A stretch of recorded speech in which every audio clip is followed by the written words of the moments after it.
Correct? No, I think you're doing exactly the right thing. Something has just come to my attention that I feel the need to make an announcement about. It turns out that today, and this meeting is the last official act of Jack Sullivan from Commonwealth Magazine. And Jack, would you stand up, please?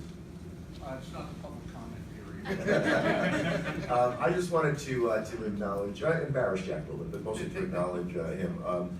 Personally, I think he might have been one of the very first journalists I met, and my recollection is that the way this works for me is that I got a call from the treasurer the Friday before Labor Day weekend, and for those of you who know the treasurer, you would not find this at all out of character. She didn't ask me if I wanted to do the job. She said, on Tuesday a press release is going out announcing your appointment, and on Wednesday you're having a press conference.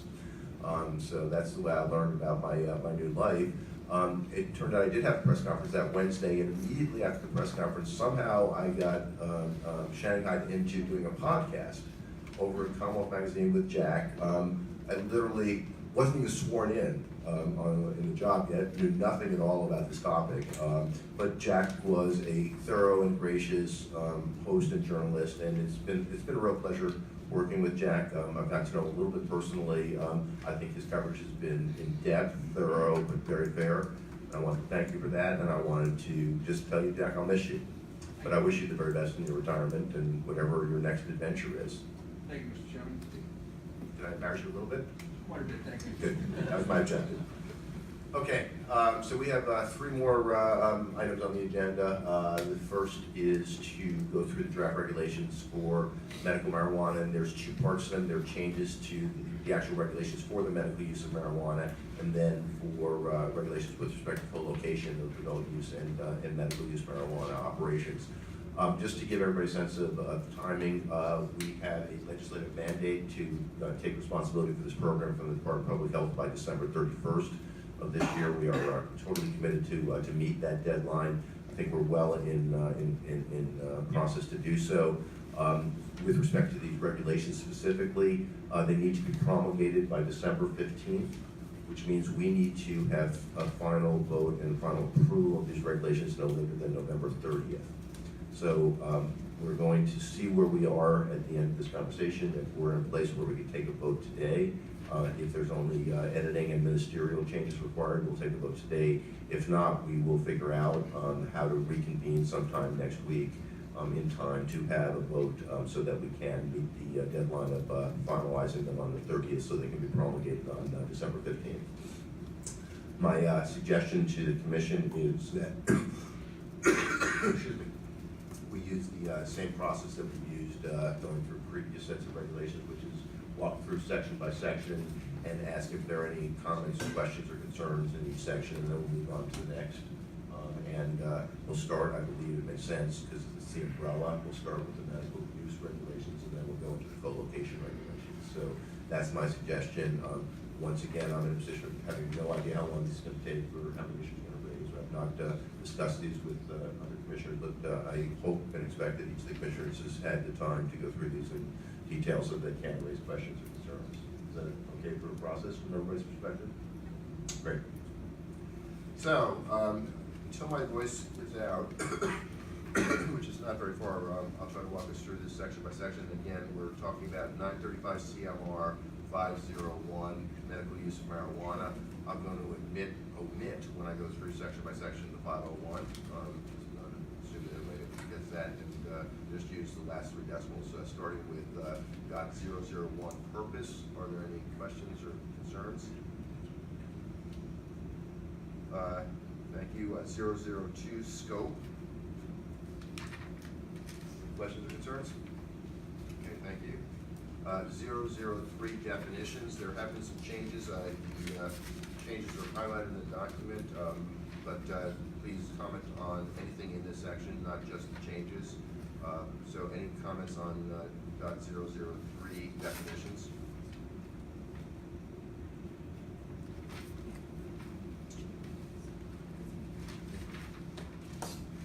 So we're okay with all the changes that were made since our last meeting? Okay, thank you. 004 medical use fees. Excuse me. Any questions or comments? Okay. 005, registration of certifying physicians. Okay. 006, registration of certified nurse practitioners.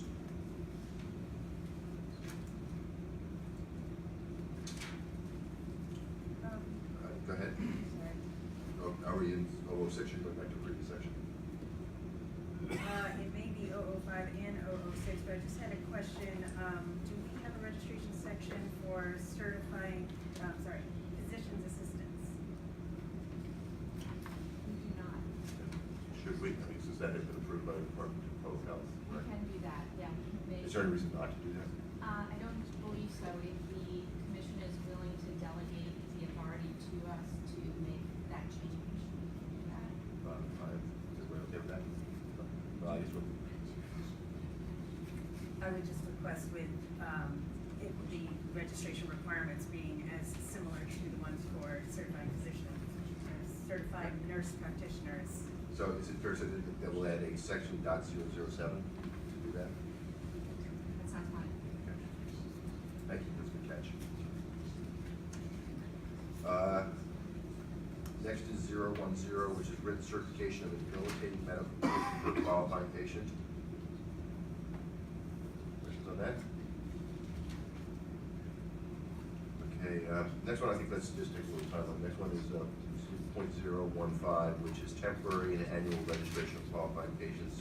This is a substantive change from the previous conversation that I personally support, but I appreciate if the executive director could just give a little context for this change, please.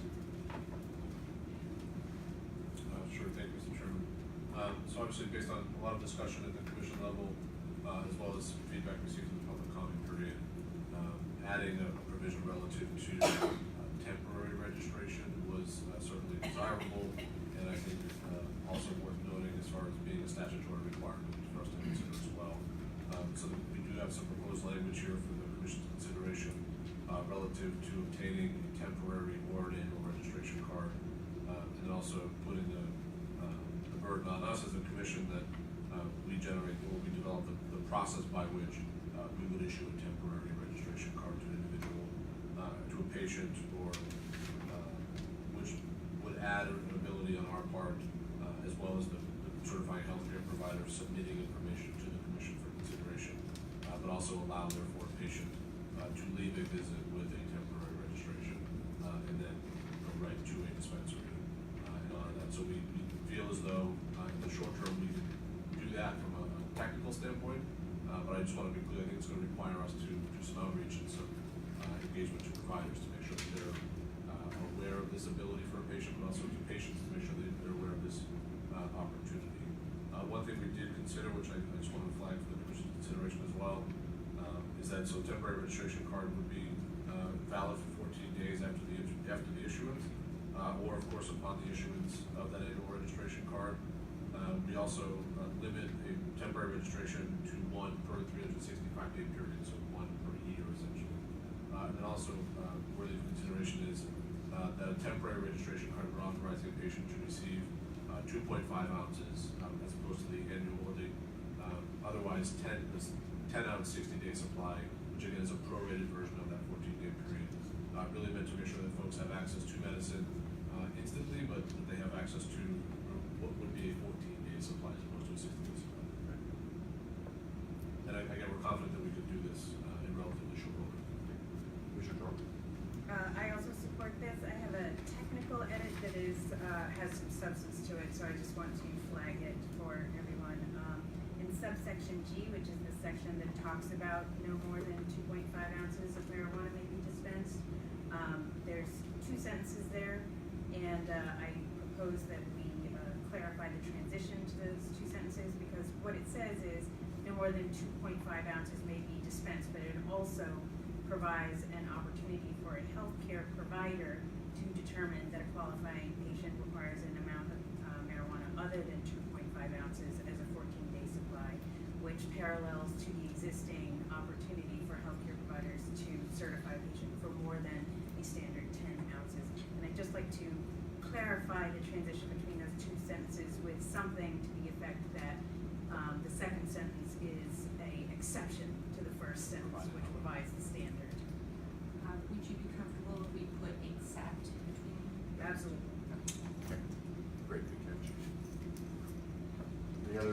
comments on 015?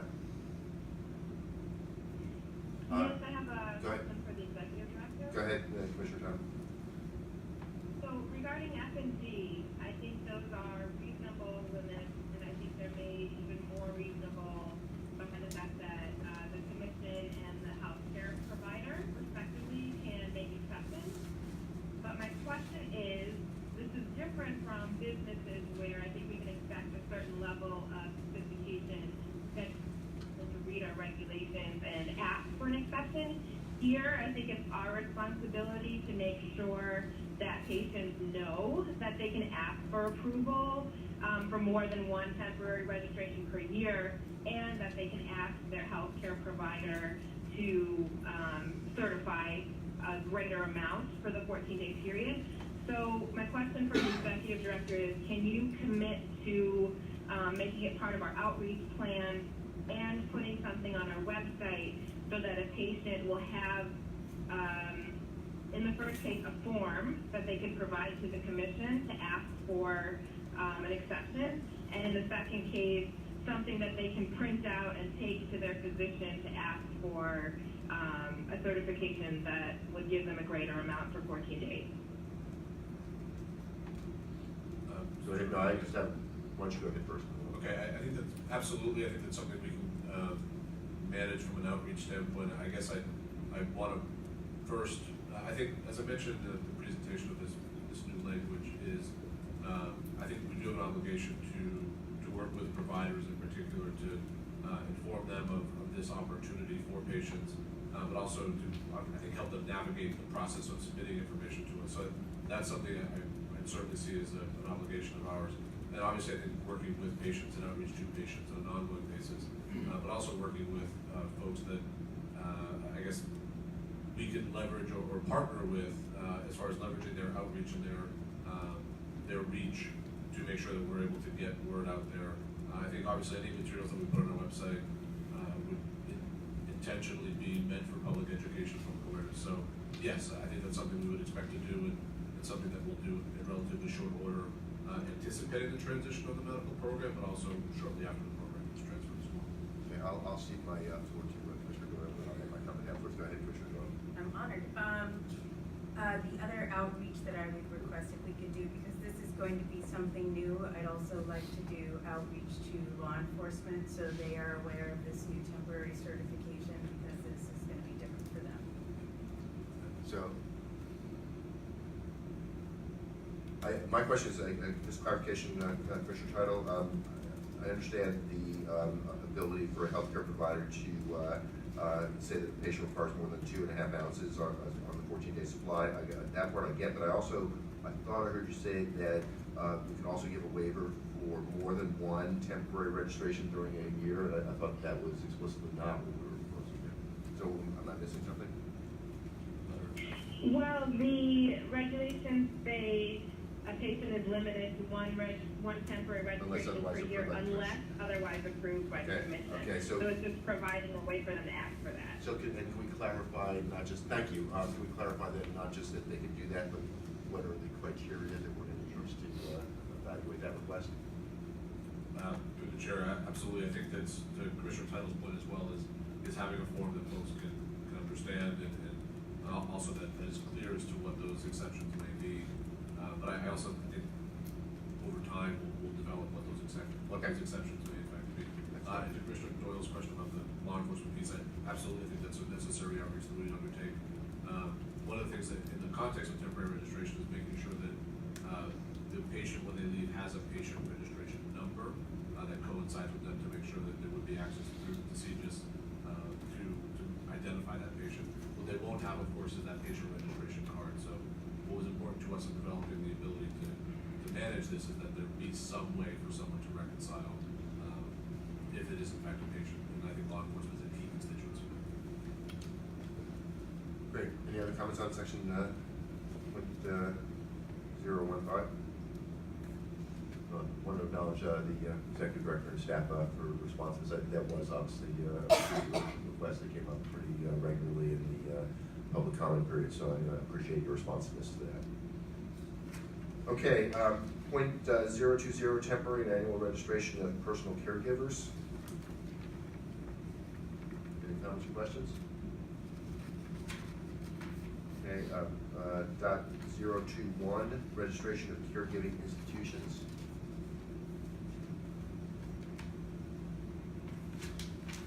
No questions or comments? Then let's move on to .022, registration of institutional caregivers. Okay. .025, responsibilities of caregivers.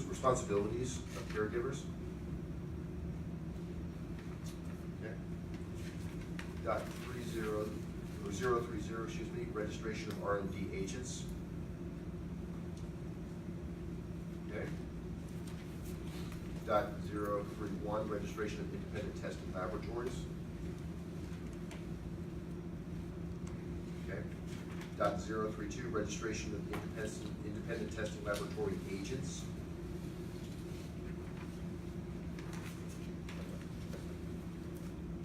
Okay. .035, hardship cultivation registration.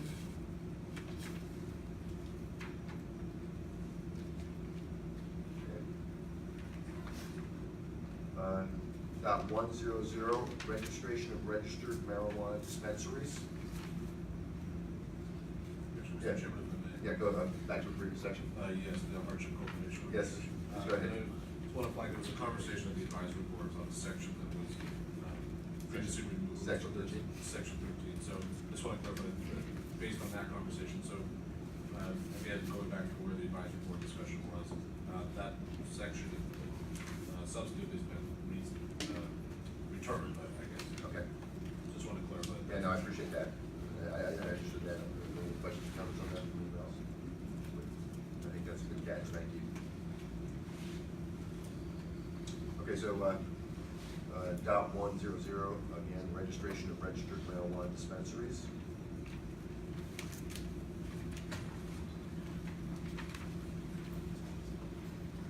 Okay.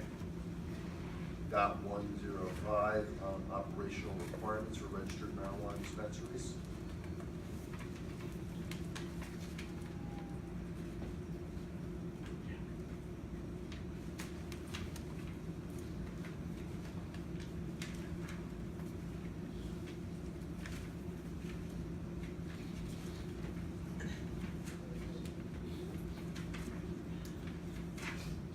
.110, security requirements for registered marijuana dispensaries.